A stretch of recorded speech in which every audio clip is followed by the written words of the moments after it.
Regional level के रवायती खेलों में तोरगढ़ की टीमों ने मोखा और सखे में पहली पोजीशन हासिल की और रस्साकशी में दूसरे नंबर पर रहे।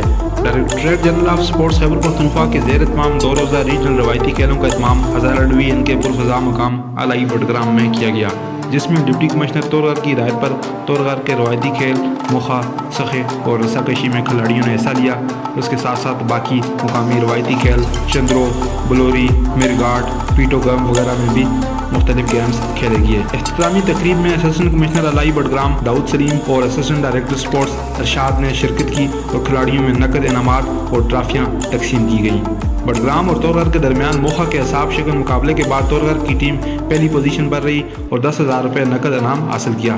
सखे के मुकाबले में भी पहली पोजीशन तोरगढ़ ने हासिल की और टीम को 3,000 रुपये नकद इनाम मिला और रस्साकशी में तोरगढ़ की टीम दूसरे नंबर पर रही और 2,000 रुपये नकद इनाम हासिल किया।